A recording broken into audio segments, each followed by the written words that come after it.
Hi, guys. 89.3 Mahoning Drive-In Radio. Your old friend Virgil here with my co-host and general manager extraordinaire, Mark. Say hello, Mark. Hello, Mark. Hey, coming to you guys with a video podcast. As you guys know, the only podcast dedicated to the love and revival of our beloved drive-in culture. And today you get to see kind of behind the scenes. We are literally in the projection booth, flies and all. So it's like, as we record this, and in case you're listening to the audio version of this, forget we said anything about video. There's really nothing to see here. It's October 26th as we record this, and there are still flies. And They will not go away. It was so nice last night here for the Tuesday night, the last Television Tuesday show we did, that a lot of us were in t-shirts for the majority of the night. So this is this bizarre late warming period. 65 degrees here on the lot, which is weird that we're going to have a Halloween that is not cold. That's a rarity. No, considering what the last few weeks were like here, where it was freezing outside. Yeah. But we got a fun little episode for you guys. We were a bit inspired from this last week's event. As you guys may know, we welcomed the Joe Bob's last drive-in crew, I should say, back to the Mahoning Drive-In Theater. And we had Johnny Brennan, we had Yuki, we had Ernie, we had the whole production crew here. It was incredible, but we broke new ground, didn't we, Mark? We now have thanks to Dave Wirt. I always want to say thanks to Dave, but as we know here, which Dave? Oh, Dave W. Which Dave W? The cool Dave W. Which Dave W? So we just cut to the chase. Dave Wirt utilized some skills he brought from his own extracurricular, or it's not extracurricular. I think it's like his real job. If that's actually what makes you money, it's not extracurricular. It's his main job. So video conferencing technology. So we were able to get people from the DJ booth live on the big screen, video and audio, which was kind of cool. So that inspired us to try to do this. Yeah. Which is not actually done in any way the way we did what we just talked about. Yeah. This is just straight into a laptop. Right. But still, it's one of those things. They are launching a podcast, Yuki and Johnny. I think they're calling it the Patreon Buffet. Something like John and Yuki, or Yuki and John's Patreon Buffet. And if that podcast is anything like what we saw here, that is must listening, because it was hilarious and fascinating. It was awesome. And they brought a fun video element to things. And like Mark said, we were able to put it up on the big screen. So we figured, hey, let's try this out, see how this goes as far as a new potential dish for folks. So I don't know if you're going to want to see our faces or not, but it's nice to know that we are actually live inside of the projection booth. You can see kind of the wear in our faces at the end of the season. And yeah, we can jump into some questions that you guys sent in, as well as kind of promote what we do in the off season. So strange to think that we only have 3 more shows left? 4 if you count the Patreon show. Yeah, as we record this, there'll be a Patreon triple feature tomorrow night, which we usually just do single features, but due to the proliferation of prints that we have, some of which literally are like, if you don't show these in 4 or 5 weeks, nobody's going to be able to play these. So we decided, what the hell, we'll make it a triple feature. So we're going to welcome our top tier Simplex Patreon members out tomorrow night for a triple feature. Val has made, she has acquired some very, very interesting themed food items that we'll be having. We'll put pictures of those up. And after that, it's just 3 more nights with the public here. So it's crazy. I like it. I want it to keep going. This year, more than any other year, felt like it did blow by. And, we didn't hit that wall like we did with the Jamboree last year, where it was like, let this be done. Like we overworked ourselves. Let us have a break. I think everybody's still rocking and rolling and doing their thing the best that they can. So but yeah, hopefully we see you guys out for these last couple shows. And if not, we're going to give you a reason to jump over to the Patreon and keep your finger on the pulse, because we got some stuff coming for 2023. We do. Patreon is multiple levels. Sorry. It's not that the man smells. It's that I'm waiting for the fly to land right on the camera. And again, if you're listening to an audio version That'll of this, be perfect. If you're listening to audio, just pay no attention to any references we make to visual. Nothing interesting going on here visually. Just our 2 shining faces in a projector in the background. So for Patreon in the off season, we do for the top tier members these virtual shows, and we occasionally throw it one to all of the members too, where we get a film from the AGFA library or for some licensed film, and we play them through Zoom, and everybody can chat along, and we have guests come on via video and give prizes away and all kinds of fun stuff like that. So that'll keep going, and more podcasts, more exclusives, more fun. Basically, the Patreon is a way to feel like we never close. For us and for the members, and to share a lot of stuff that we acquire over the course of the year. We have so much audio and video that we record every weekend that we can't put out through the major, what do you call it? Our without coming off annoying, at least. Yeah, exactly. And like, you don't want to see endless pictures of the same show all the time, but on Patreon we can do that. And then cool stuff like literally, like, we're sitting at Jeff's desk right now. He was cleaning out his desk a week ago. We didn't fire him. He was just literally cleaning his desk out, and he found old rain checks and old a roll of 10-cent tickets for this place. When was this place ever 10 cents? Yeah. If it was even for this place. So we share all kinds of weird stuff on Patreon. So we're going to keep that going and keep that fun. One of the things we do on Patreon is we do exclusive podcasts once a month at least, or we try to, and we put it out to our members. Send us questions, give us topics. What do you want us to talk about? And we did one of those recently, but the questions kept coming in. So the foundation for this session right now is answering more of these Patreon member submitted questions. That was a really fun episode, by the way. I feel like the Patreon episodes are very loose goose, you know, we're truly talking to our inner circle, you know, where going out to the world, and literally the world at this point. And I guess it's a good point to say we are so honored and blessed that you guys have made the pilgrimage out here and given this podcast so much love. It is not lost on us. Every single time somebody comes up and says, I love the podcast, I listened to it on my way in, keep doing the podcast, bring this person on.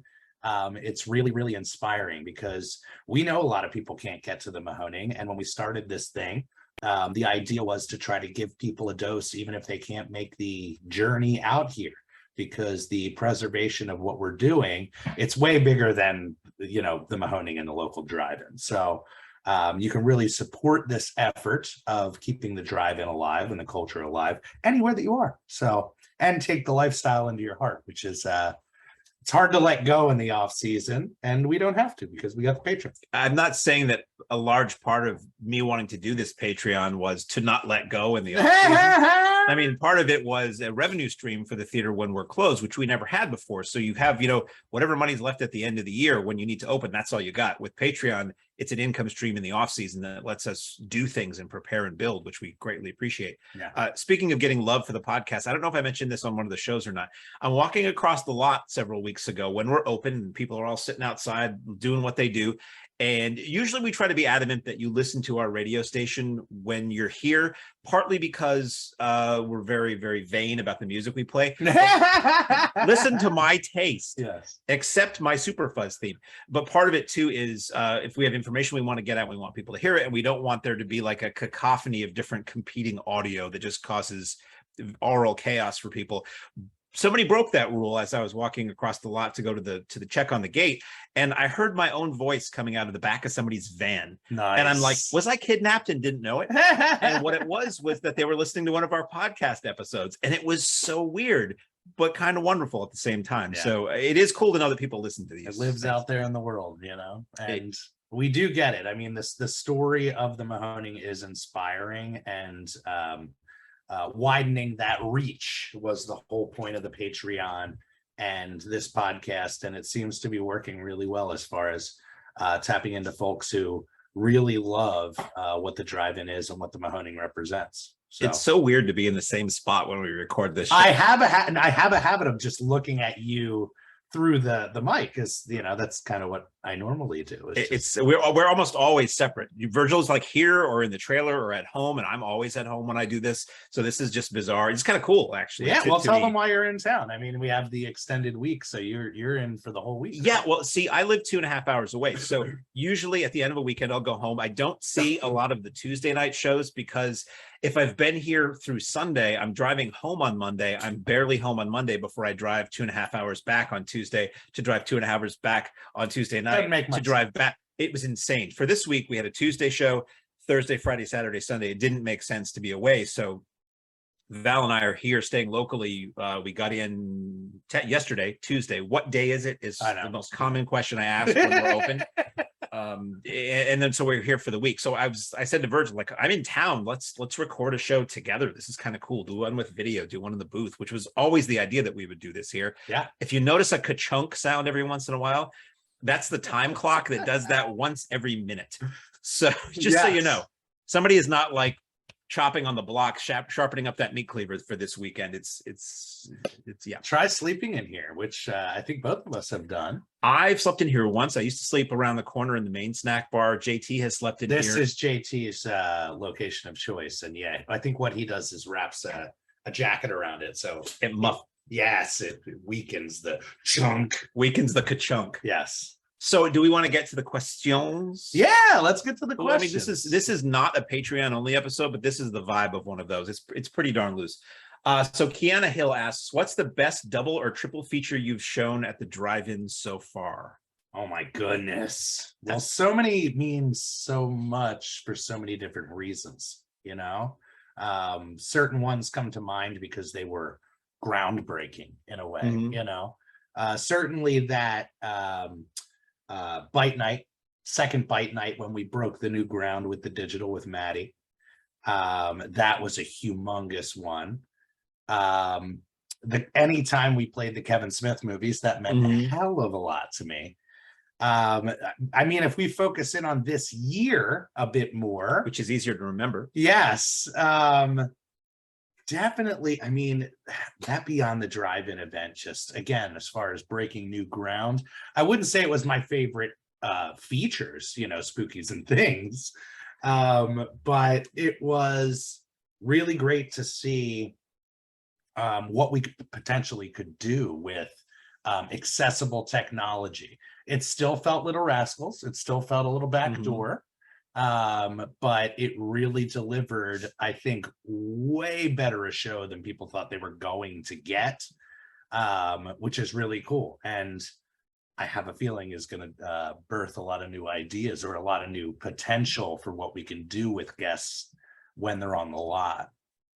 Do you have one that pops out for you? I mean, if you were to focus on this year, a double or a triple? I mean, it's really me, tough. I've seen so many movies here, from going from being a patron to management, that they all blur together, and it's really hard. The James Bond movies, the night that we did those, oh my goodness, that was big. And that was that a triple? That was a triple. That was From Russia with Love, Goldfinger, and Thunderball. I'm a huge Bond fan. I've rarely seen them on the big screen. They were original Technicolor prints on that screen. That was pretty great. And we had my friend Hank brought out large.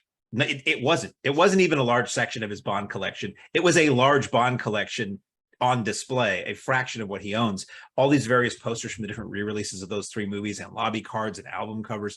And then we had Lee Pfeiffer, who's like, if not one of the preeminent Bond experts in the world, came out, and he was just chatting and doing intros for the films. So for me personally, that was a big one.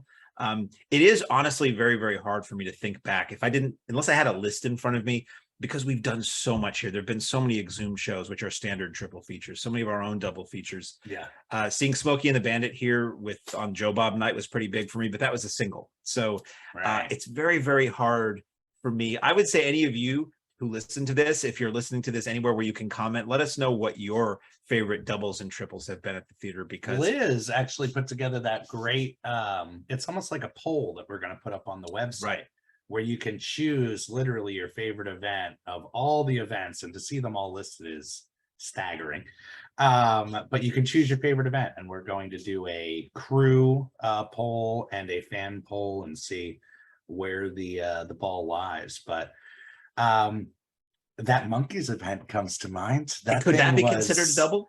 I mean, that was certainly like a dream come true event. And for me, it was, yeah. We Jeff and I talked about it on, what was the last day we were here? Tuesday, for Television Tuesday. Obviously, it makes sense to bring the Monkeys back, but we normally give a buffer. So if I were to think of Mark and another film or event that he could crush and knock out the park as far as bringing in the fandom, I think we might have to bring the mustache in and do a little smoky night. Smokey and Cannonball. Ooh, Which I happen to be wearing my boy. Cannonball t-shirt. Well, certainly we're going to give you a night again this season and see what we can do with it. And that's the big thing with this year is we planted a ton of seeds, like as far as ideas for things we can do, as far as guests to bring out, as far as starting new events this year, trying out new events this year, and figuring out what works as far as the flow after the pandemic. So, but one thing is for sure, that Monkeys event shows what you can really do with passion for material, you know? I mean, that show for me was being somewhat connected to that world and somewhat, you know, for decades, dare I say, involved in that fandom. So I exploited my connections, and we're nothing if not about exploiting our friends. We tell people all the time, if you are into something and have some connection, like don't be shy. It could literally start an event. Faye is the perfect example. We would have never launched that David Lynch event if she didn't come and say, hey, I got a connection to the world. I'm in the Twin Peaks world. And same thing with Mad Max. Like she goes to Wasteland all the time and has the connection, and to put somebody in charge of the parade is a total no-brainer. So I think that might be the move. You think we can get the car out? We got connections for the car, right? Oh, we've got, are you talking about the weekend? Yeah. Not to tip our hand, we have connections for something very we have connections. Let's just say that. I don't want to say too much, because one of the things even when friends will ask us, you know, what do you have on this date on the calendar that isn't announced yet? I always have to say, well, as of right now, it's this, because so much can change between what you want to do and what you wind up doing and what you even have on your calendar. Things change. So I don't want to say much about what a Burt Smoky Cannonball event could be, but it has the potential to be very, very cool if you like those things. I think we could lean into that fandom. Might be the one time a car movie works. Smokey was 77, Cannonball was 81, so we just missed both. Right. Well, both even number anniversaries. It's going to be a celebration. Special 23rd anniversary screening. But yeah, that'll be a really great one. I got to say that 90s event was a dream come true, you know, like seeing heavyweights and hearing the fans reacting and talking back to the screen. Like it really felt like a middle school sleepover. You know what I mean? Like where every like-minded person was here and interactive and into the thing. And it was an average weekend as far as turnout, but talk about people who went out of their way to come up and be like, I really love that you guys are playing these movies, you know. Same thing happened with Idle Hands. You know, it wasn't the biggest turnout ever, but the amount of people that came in and are just like, this is crazy. We had a newbie who left a review and they were like, this place is great. And I met the director. What a surprise. Like, how weird is that if you came as a first time and was like, is the director here introducing the movie right now? What's going on? That was insane. Rodman Flenders, the director of Idle Hands, he also directed the documentary about the Upper Crust, a band I love called Let Them Eat Rock. So I messaged him on Instagram and I said, we're running your movie. Would you have any interest in sending us a video interview? He immediately said yes. And then he got back to us and he said, I watched the documentary that's At the Drive-In, directed by Alexander Manelli, available now on Amazon, Tubi, and MVD DVD. And he's like, I want to come down and meet you guys. He's like, would it be okay if I did a live intro? The answer, of course, is no. Yes. So he came down and brought his son, former projectionist himself. I unfortunately wasn't here that night, but apparently he had a great time and was super happy to meet people. It was and crazy. You never know. It can never hurt to ask is the biggest thing I've learned, especially this season here. The worst people can say is no, and the best people can say is yes, and I'm bringing the original car with me. Props. And Sawa, I mean, I reached out to Sean Clark, his representation, and was like, hey, we're doing this event. We wanted to bring Devin out, but we know it's short notice. Would he be into introducing the movie? Same type of fish like you do.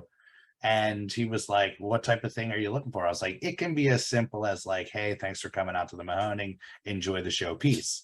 Or as we call it, the Wynorski. Jim Wynorski gave us the shortest intros to a movie ever. So Love Jim though. Oh, he's great. He actually popped on to one of our Simplex members only virtual Patreon screenings at the end of a movie he wrote. He popped on at the end and he told us the most unpublishable stories about how that movie was made. It was fantastic. So all hail Jim. Yes, true. But yeah, Devin sent us an email unprompted. We didn't hear back from Sean after that. The day of the show, the morning of the show. Wow. And it was in character as Anton, his character from Idle Hands. And it was amazing. Like, he did a bit for us and it went insanely viral when we shared it. And then he shared it to his socials. The media picked it up. So this place is truly the gift that keeps on giving. And I think that's a true example of what people involved in the films give to us. They give back to the fans and give back to the Mahoning because we are who we are. The fact that Rodman reached back, you know, like the next day and was like, watch the movie, change my mind, I'm coming out. Like, it was awesome. I really regret not recording the interview on the radio that night, but he is so into coming onto the podcast. So cool. Talk about planting seeds. All the guests we had this year, easy for the podcast. Johnny and Yuki, oh my God. Can you imagine that smash up crossover podcast? My favorite part of the night is when they were just lit. John, during the intermission, or during the movie, was just perusing the VHS wall, started pulling titles, and their whole bit for intermission was sitting there with Frank, producer of Spookies, and just holding up the boxes and being like, have you ever seen this? City of Love, crazy, right? They were just riffing on tapes, which is not a terrible at all idea. It really worked, and especially because Frank is such a knowledgeable old school guy about like all kinds of things. He had little anecdotes and stories for everything. And he was in Dawn of the Dead. Frank Farrell, yes, who was the producer of Spookies and Street Trash, apparently, was the seltzer zombie in Dawn of the Dead. So at one point the bikers break into the mall and they squirt a zombie with seltzer. That's Frank. That's crazy. Daryl, who is one of our Patreon members, regulars, volunteers, actually gave Frank a ride down from the Catskills area, and they had a time for sure. I think they connected, but it blew Daryl's mind, and he actually got him to sign off on his laser disc that Romero signed and all the guys signed. That's a heavily inked laser disc that Daryl has with so many people who were involved. He's got Seltzer Zombie on there. I think I was there when you had him sign it. He's like, could you just write Seltzer Zombie under? Frank was on cloud nine, you know, not to go too deep into the weekend, but like, he felt the rock star status, felt the passion that this place is all about. He left a review for us online that was like, he did, best place to see a movie on the planet or something like that. And he was just such a team player. And it's the type of thing where he saw really what we're trying to do and respected that. And the fans went nuts for him. It must be crazy to have created something, you know, 30 plus years ago, and then have all of a sudden this resurgence. And the thing he kept saying is, for 30 years, people told me this movie was garbage. And now all of a sudden I'm signing vinyl records and personalizing, and, you know, it must be such a trip to have your work come back around. We see that a lot of VHS Fest where people are like there's a sellout crowd to come and see Savage Harvest. It's like, yeah, people love this shit, you know, they really do. So that was an excellent way to totally avoid answering her question. What was that question? What's the best double or triple feature you've shown at the drive-in so far? There were a couple answers in there. I would say, far. Definitely the 90s event for sure. I really loved that dirty work screening. Again, not a huge turnout, but the laughter, the feel on the lot, the like-mindedness, the camaraderie type of thing. What did we play this year early on Tuesday? It wasn't Hard Boiled, or was it? Hard Boiled or The Killer? The Killer. The Killer was this year. Hard Boiled was last year. That was incredible. Another one where I'm sitting there watching this perfection of the movie, walking around the lot, everybody's so into it. And it was one of those moments where you're just like, God, we are so doing it, you know, like how much cooler could it get? The kung fu trailers, the you know, Hong Kong action packed stuff. It was such a slice, and that happens all the time here at the Mahoning, but every now and then, because we're so in it and not necessarily the patron sitting watching it all the time, it sometimes it can really wash you, you know, and hit you at a certain point. Right. Yeah, I never got to experience that live. That's Mark's go-to. If we hit a wall. And yes, right. I'm not going to say it's because I wasn't paying attention. It's because I got nothing to say. So let's Kiana's got another question. Whoa, hey. And who's the best guest that you've had at the drive-in so far? Who do you hope to get for future showings? The best is hard because every year we have people who are just so cool, so gung-ho, and so on board to play ball. I mean, my mind is always going to go to the most recent ones. I always think that Michael Berryman was so cool when he was here. He sang happy birthday to Dave. So Michael Berryman had his table right around the corner from where we are right now in the snack bar, where the merch table is now. He was sitting there, and that's where he was signing autographs. But during the movie, he didn't have anything to do because everybody was outside watching the movie. And during the movie is usually when we'll do a birthday cake for staff members. And it was Dave Wirt's birthday. So we brought this cake out, and maybe for a moment, Michael thought we were bringing a cake out for him, but that was just that was the biggest flat surface we had to work with. So we set the cake down, and he sang happy birthday. Well, what's his name from Mad Max? Our guest Wes Vernon Wells, yes, sang happy birthday to Dee Pell, Jess's mother, when she was here, and he wished her happy birthday, and we've got it all on video somewhere. So a lot of times the celebrities happen to be in here and are joining in the birthday greeting, and they get a little free cake out of it too, which isn't so bad. The celebrities that just come to play and come to have a good time, those are the ones that really are impactful. Linnea, she was with us for those 2 weeks, probably the most important and impactful and stressful 2 weeks of our lives.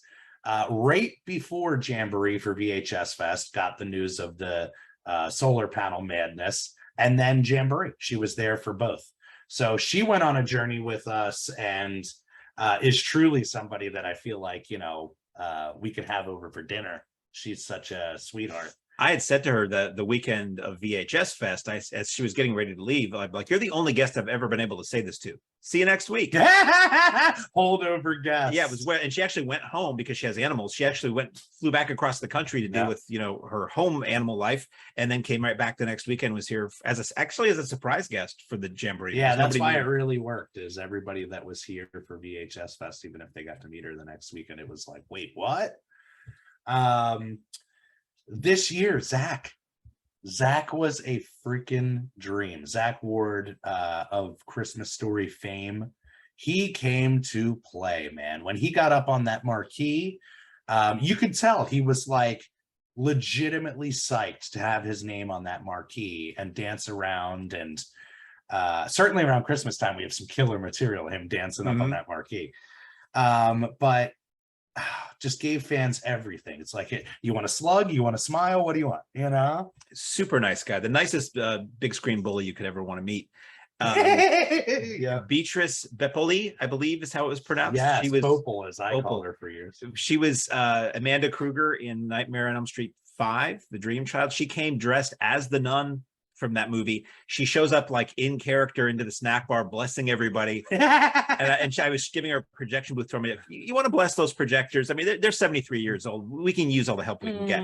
And then during her scene in the movie, she goes out in front of the front row of the theater. And if you haven't been here, there's a huge grassy area under that gigantic screen. And she's like running around and flailing her arms. And then at one point she had the Freddy glove on, and she was going up and tapping on people's windows or tapping them on the shoulder to scare them. She was super into it. Super nice lady.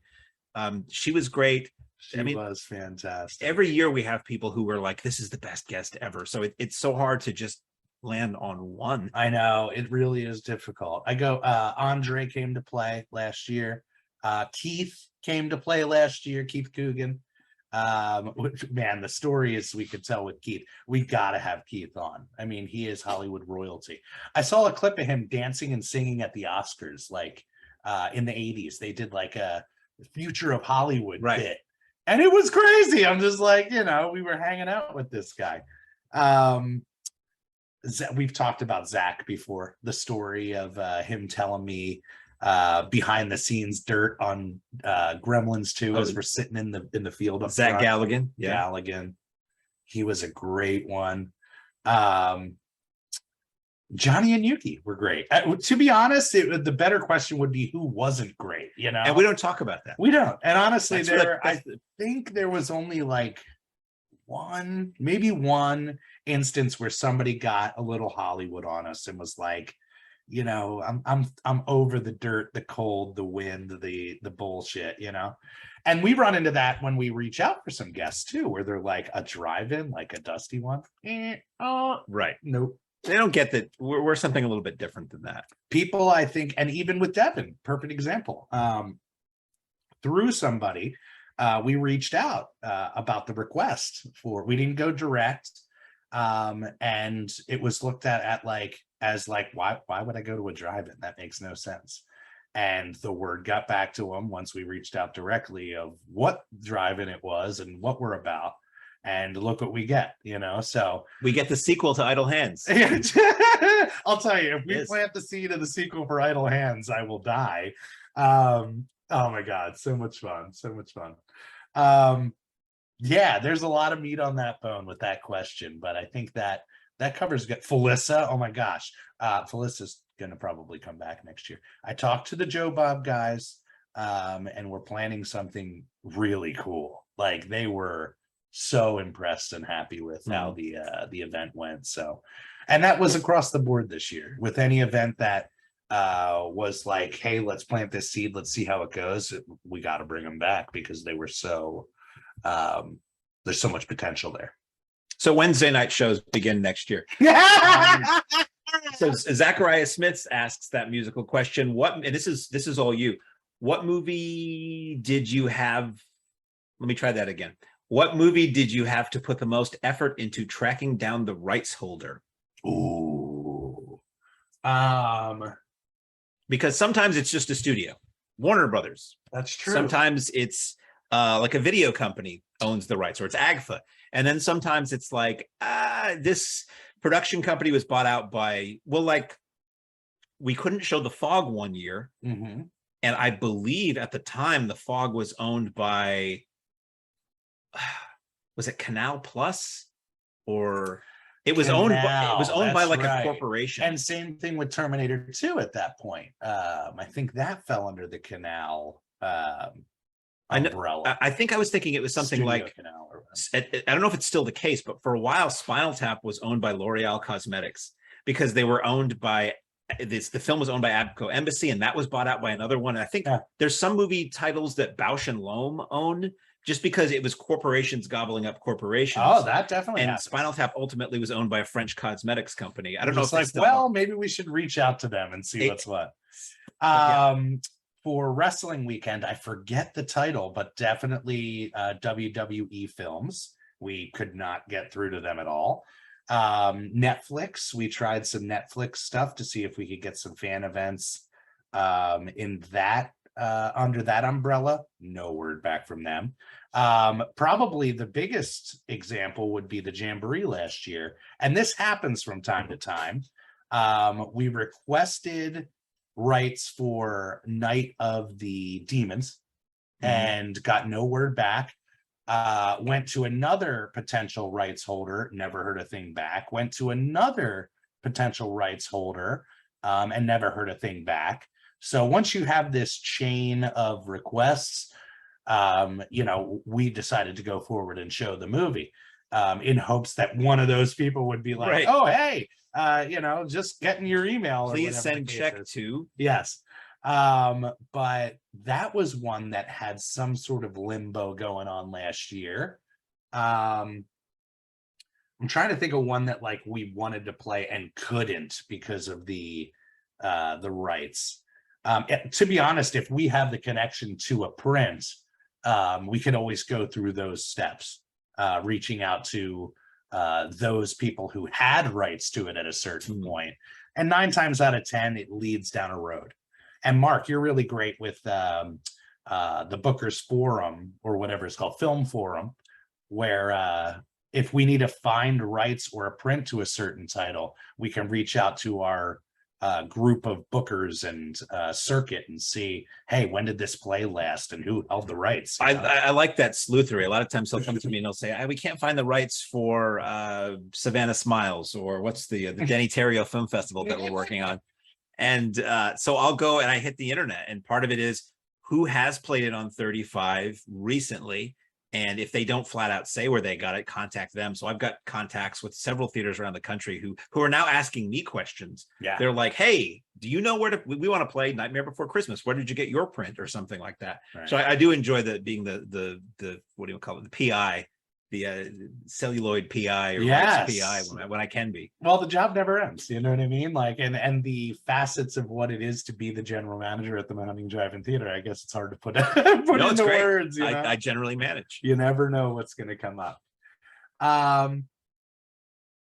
Yeah. Does that answer that question? Probably not, but I think so. Was there one that was super tricky to find the rights to, but you did get the rights eventually? But we did. Or do you usually, when it gets super tricky, do you usually go, we'll play something else? No, I mean, more than anything, I would have the attitude of like, let's try our hardest to make this work, even if we can't find the rights holder. But I mean, the Terminator 2 comes to mind because we tried it for so many years and couldn't get through. The Lionsgate stuff,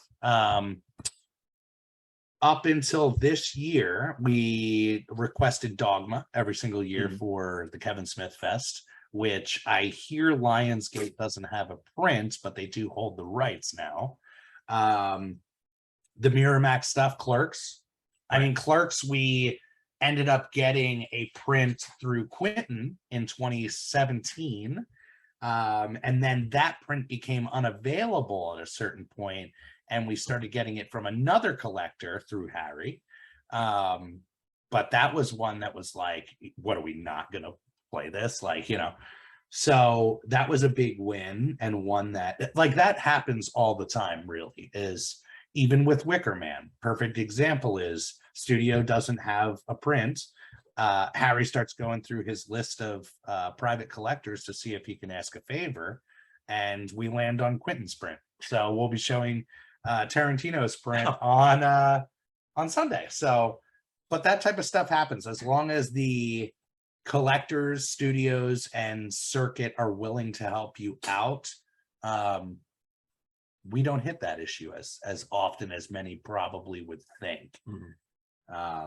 Still pushing it for that Poseidon adventure. I know we can lock it in. We just got to find it. It's so bizarre to me that these movies, and I know why it is, but these movies that we consider to be giant classics, and most people would, it comes down to finding a print of it sometimes, and the studio's like, nah, we don't have that. Hundreds of prints existed at one point of this film, and we've whittled down to none. Once in a while, you see, I follow so many theaters online that still show film, and they'll advertise new 35mm print or new 70mm print. The Somerville Theater in Boston, or Somerville, technically, Massachusetts, recently screened a new 70mm print of something. So once in a while, the studio deems it worthy, but there are so few venues that can show 35 anymore that the likelihood of a new print of something like Poseidon Adventure is unfortunate. Like I want to see that. We showed Earthquake once, which was a blast. Yes. Here. And we showed what did we show Earthquake? It was Earthquake and Twister. To me, Poseidon Adventure, Earthquake, Towering Inferno are like the trinity, the disaster trilogy. So like Poseidon and Towering Inferno, fire and water, to me those go together. I don't know, have we ever looked to see if Towering Inferno is available on 35? I think we could get Towering Inferno.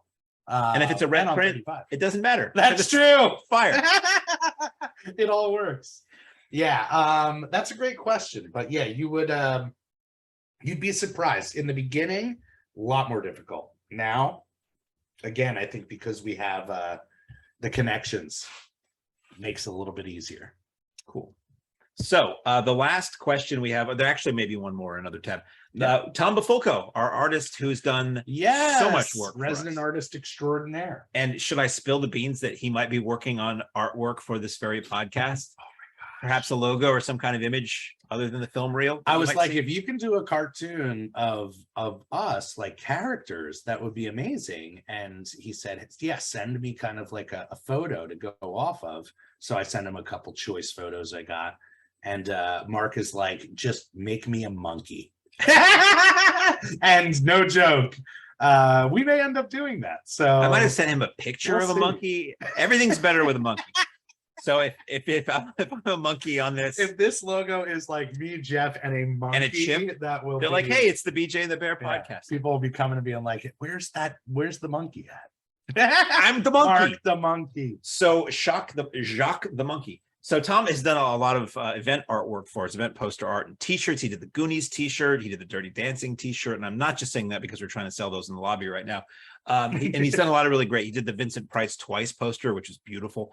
And he asks, what is your favorite beverage while on the lot? Is there anything new you'd like to see as a regular drink in the concession stand? Ooh. Any curveballs? Ooh, a beverage man, I see. I drink your milkshake. Yeah, milkshakes, boy. You know, if we could have milkshakes here, think about that class. My go-to, I mean, if I need to stay up, Mountain Dew for sure. Right now I'm rocking the Minute Maid. Yeah, what's your go-to? I often drink cool, refreshing water. The golden choice. Because at one point I heard it was healthier to drink water, or it was a way to stay healthy was to drink a lot of water. And so they say. If it's the path of least effort, I'm going to take it. I'm always like a cheeseburger and a Coke guy. I like vanilla Coke, which we have. That's really good. I like orange soda to a degree. I don't drink as much soda as I used to lately. I'll drink a Monster energy drink here, which we now carry. I'll take one of those. It's medicinal. Why I have those. I'll drink one of those like at the beginning of the night, like before we open. I'll have a Monster and some food, and that gives me a little pep for the evening. But any curveballs? Like as far as beverages, what could we? For a while, Rob was going out and getting like rare sodas. He was scouring the greater Carbon County area and bringing in what I always said, aside from a place that has, what do they call those? The freestyle. It's aside from somebody who has a freestyle machine, which essentially gives you 200 varieties. We easily had the greatest soda variety or beverage variety of any theater I'd ever been to, and it was all cans, because he would get all kinds of weird stuff. Boy, I don't know about any curveball other than something like a concoction, like a milkshake, or something that's not just a canned beverage. Yeah, I mean, whenever Mama Beth does the specials, for sure. If Max has any hand in those specials, forget it. I would say, I mean, definitely when we had the Soda Czar on it, he was getting those like major melons. We referred to Rob as the Soda Czar. He'd get these bizarre Mountain Dew varieties. He'd find them. He would scour. Before they were in stores, he brought in a case of the red hot. It's like the spicy Mountain Dew or something like that. It was like, what's going on? And we were all so intrigued naturally, and it became a thing. So yeah, I guess same thing as favorite event. If you guys have a bev that you want to see here, I think we do a really good job with the variety. Right away, Coke won out. That's the kind of the classic drive-in fare. Almost all of our ads are very Coke specific. So yeah, we have Coke in the days of the Soda Czar, he would just buy, whatever he could get his hands on. So usually you'll find a place has one or the other. Nobody generally has Coke and Pepsi because you sort of have a contract and that's your distributor and all that. And present day, we are a Coke organization, so you won't see any Pepsi here. I always kind of liked the idea of doing both, because some people will walk up and look at Pepsi products and go, oh God, don't you have Coke? And some will walk up to look at Coke and go, oh God, don't you have Pepsi? But otherwise, I think we do a pretty good job on variety. We did have Moxie for a while. Dave Wert's favorite is Diet Moxie. Smuggling into any theater he'll go to. Yes. And taking photographic incriminating evidence of that. And when I worked the cash register, a lot of people would ask, like younger people hadn't heard of Moxie. And I would always say, well, I've heard it described as a bitter cream soda. It's like a cinnamony type of thing going on. And it was always something everybody's dad liked. Yeah, I don't enjoy Moxie. We supported the locals. We had Zimmerman's for a while, Zimmies. Zimmies aren't around anymore. Like the company's around, but we don't carry them anymore. But yeah, I would say that would be fun, is to do, and I told Beth maybe this is the move for the off season, is to try to lock in some like official sponsorships like a Rico's, and be like, this is something we always have on stock because they're our jam. Um, but yeah, I'd say the more unique drinks, the better. I find myself drawn toward it. It's like, ooh, let me try that. Yes. For a while, Ooh. I think Matt was stocking Malta Goya, That's right. which I'd never heard of. And we had people come in who were very excited because he said, oh, one of the guys was like, oh, I used to live in a very, Hispanic community, and all of the That was like bodegas coconut had this water stuff. or something, right? I don't know what it was. I remember Carl got one and he bought it. I was working the register and he said, oh, I'll try this. And he took a sip and he was like looking for a place to spit it out. He like, Yeah, it tastes like dirt. And And then he came back and he bought a Sunkist to wash the taste of the Malta Goya out of his mouth. And I said, our plan worked. You get to sell 2 beverages. You sell them the beverage, try the multi-beer. and then you sell them the beverage to get the taste out of that first one out of their mouth. Some people liked it. I never tried it after seeing how people reacted to it. I think Zoe tried one, and the way she reacted, I was like, I think I'm just going to pass on the Malta Goya. Yeah, the uniqueness is great. I do miss when we carried hugs. Hugs were a biggie for a while. Those little barrel, Early on, fruit barrels, as Yes. some people call them. But yeah, I like the revolving door of bevs. You have the staples. You have your water. You have iced tea, Coke, Diet Coke. If you have some caffeine-free goodness for the people, And some, and then some serious caffeine for the other peeps. there was a man set. once who had asked us if we would carry seltzer water because he was diabetic and he wanted something that had a little pep but no sugar in it. Right. And that was cool. I don't know that we ever sold a lot of that. I tried drinking it once. And I'm like, this tastes like air that makes you burp. Like It had like still no carry flavor. seltzer to Do this, we? Yeah. To this Okay, day, maybe it was yeah. the brand that we had. It was. I won't For say the some brand, people, it's really hard to hit everybody's Mhm. taster option preference, but we try our best. That's for dang sure. We'll have Beth on again in the off season to talk about. We'll tell people she's coming on. Everybody can grill her. With Literally grill. Why don't you carry this? Why don't you do this? Why don't you do that? She'll give you the best answer of any of us because she's the one who has to do it all the time. That's right. That's all the questions that we had left over from that last podcast.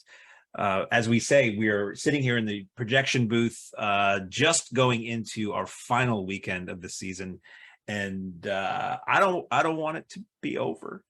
Yeah, it's the hard time of year when we have to swallow the reality of it all, and but the nice thing is, just like I say every year, it's a different type of work in the off season, and it's almost it's very rewarding to be able to set up the stage and call some people in, give them the put me in coach call. Mhm. And I think this year we, more than any other year, learned some things that we're doing right, some things that we're doing wrong, some things that we can change, some things that we can tighten up a little bit.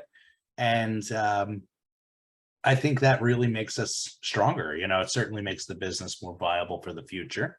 And that's really what this is all about, is making sure that we're around for many, many years to come. So the community events went great. I think next year for sure, leaning into some of the private rentals. Some of the private rental nights were some of the most fun I had this year.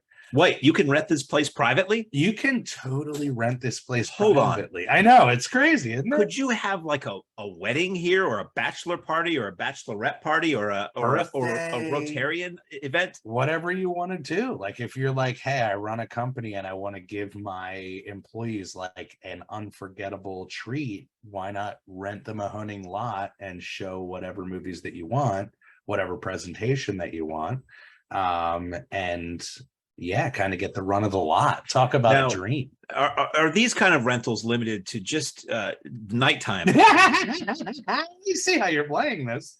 No, we do daytime rentals, we do overnight rentals, we do weekdays, we do weekends, we do really whatever is available. Weekends have become much tougher, much more coveted. But we hosted a couple of weddings this year, one on a Monday, which was a dream come true. I'm really hoping the Monday weddings take off. That seems weird, but I think if you really want to have a wedding at a drive-in theater, especially this one, you'd probably be willing to alter your dates. Yeah. One of the weddings, it was nicely photographed, and it was a big article in Philly Magazine about that wedding, which resulted in a lot of people going, so I just heard that you do weddings there. Yes.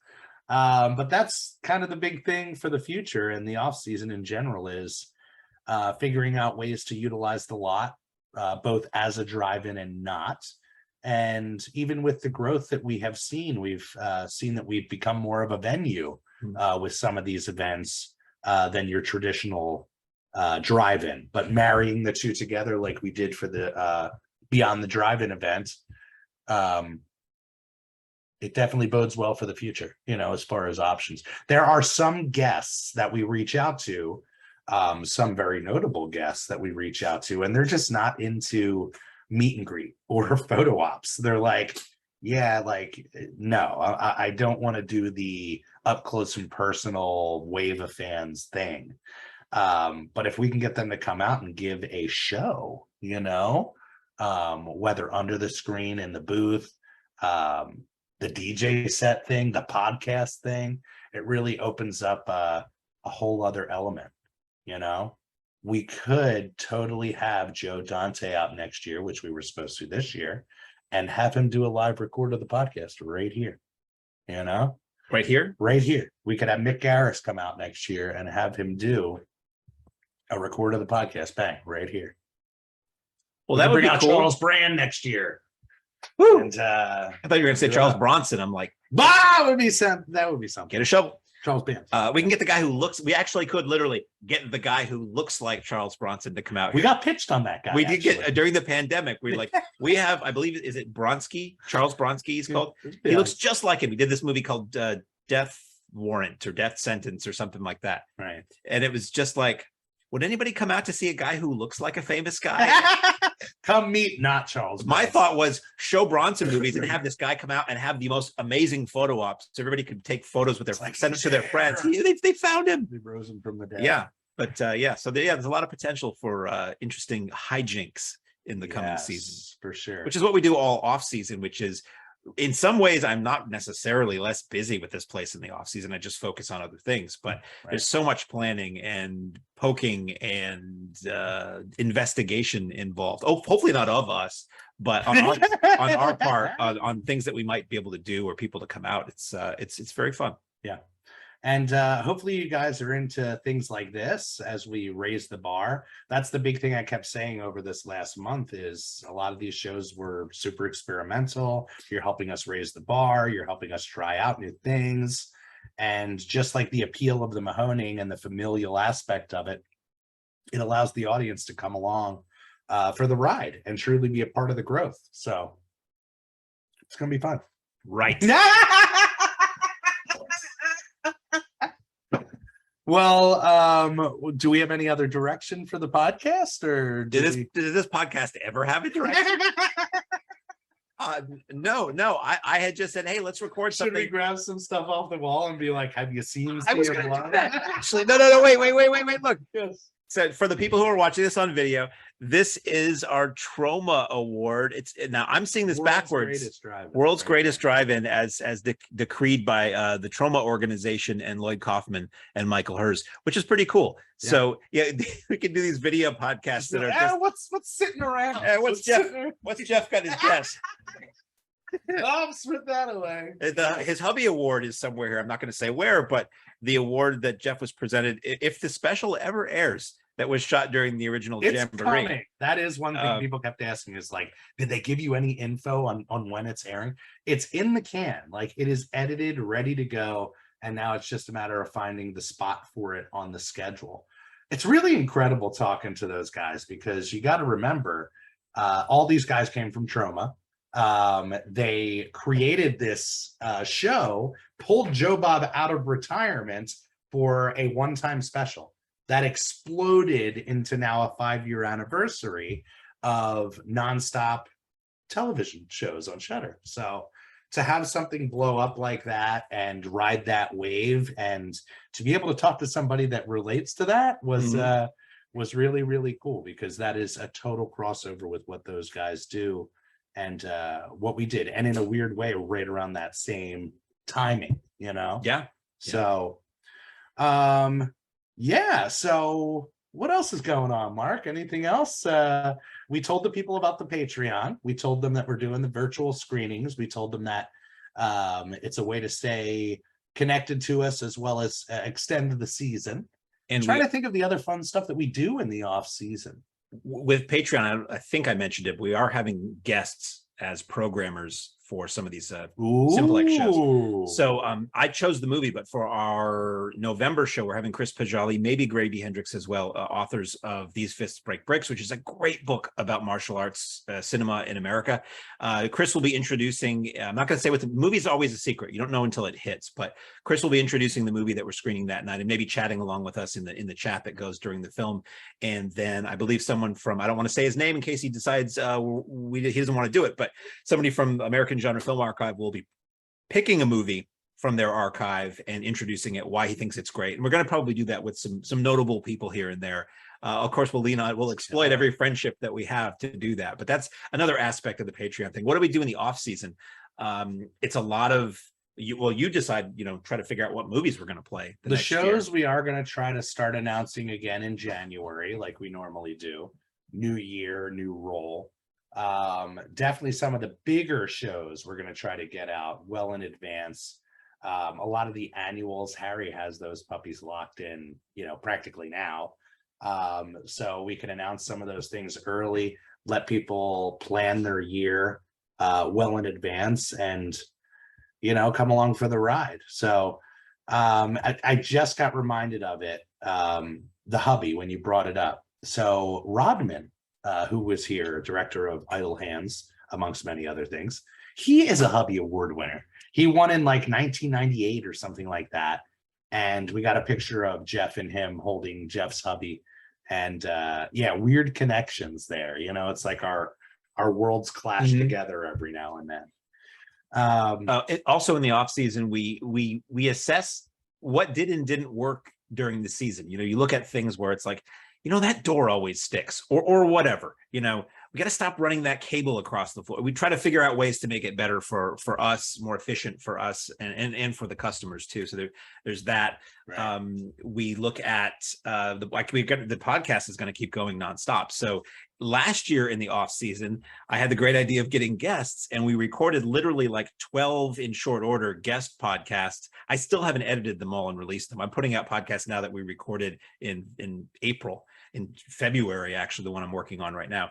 But we're going to keep doing that. People who are related to the drive-in world or film or cinema, or a fellow drive-in owners. I'm fascinated by the stories of those. Were some of my favorites, and we still haven't released any of those yet.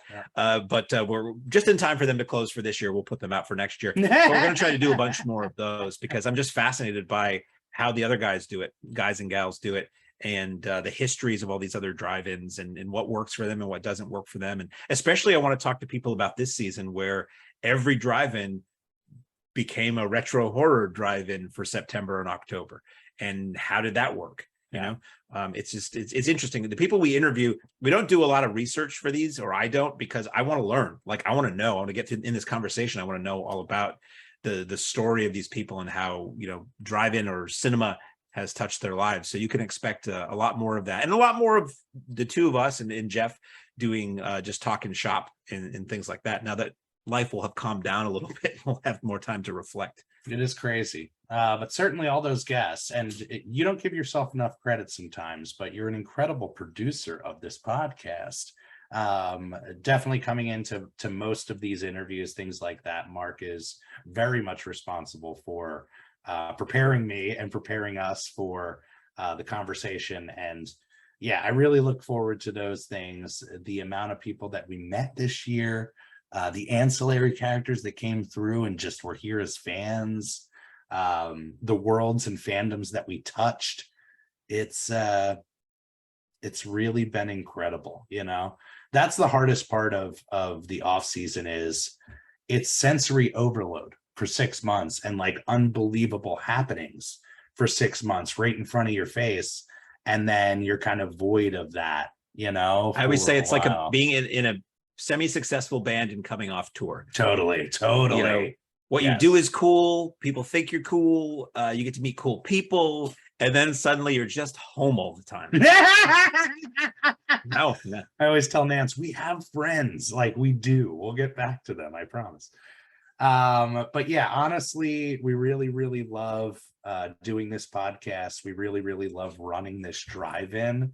And we really, really love the support that you guys give us on a regular basis. So we're going to continue doing this as long as you'll have us.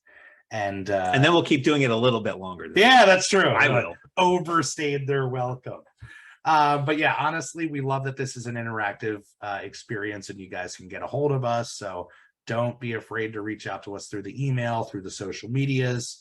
If you have an idea for something, do not be afraid to reach out, or a connection to somebody. Don't be afraid to reach out. So yeah, I think that's a good place. I think it's good. Well, we will get Jeff back here. I know a lot of you guys have been asking about Jeff. He is a busy man. He literally works nonstop over at the radio station, and sometimes it is difficult to pull him in and pull him away. But we promise we will get him back often for the off season as our schedules open up a bit more. So on that note, Jeff, take it away, my friend.